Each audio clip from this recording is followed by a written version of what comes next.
Praise the lord. September 23వ తేదీ 2024. ఈరోజు దేవుని వాగ్దానము. నీ స్థితి మొదట కొద్దిగా ఉండినను తుదకు నీవు మహాభివృద్ధి పొందుదువు.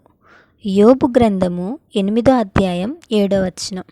ఈ వాక్యం ద్వారా మనం తెలుసుకోవాల్సిన విషయం ఏంటంటే, ఈరోజు నీ స్థితి కొద్దిగా ఉండినా, అది ఉద్యోగంలో అయినా, చదువులో అయినా, వ్యాపారంలో అయినా, ఆర్థికంగా అయినా, దేవుని వైపు మనం చూసి దేవుని యందు నిరీక్షణ ఉంచి విశ్వాసం ఉంచినట్లయితే ఖచ్చితంగా దేవుడు మహాభివృద్ధి కలుగచేస్తాడు.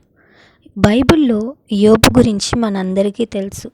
ప్రతి సమస్యలో, ప్రతి పరిస్థితిలో నిరీక్షణ కలిగి దేవుని వైపు చూశాడు. చివరకు 2 అంతల ఆశీర్వాదాన్ని యోబు పొందుకున్నాడు. మనము కూడా ఈరోజున్న స్థితిని బట్టి భయపడి, దిగులుపడి, విశ్వాసము విడిచిపెట్టి జీవించడం కంటే దేవుని స్తుతించి మన స్థితిని మనం మార్చుకోగలం. కాబట్టి దేవుని యందు విశ్వాసం ఉంచుదాం. దేవుని దీవెనలు, ఆశీర్వాదాలు పొందుకుందాం.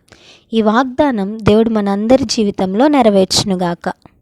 ఈ వీడియో మీకు దీవెనకరంగా, ఆశీర్వాదకరంగా అనిపించినట్లయితే లైక్ చేయండి, కామెంట్ చేయండి, షేర్ చేయండి, సబ్స్క్రైబ్ చేసుకోండి. God bless you.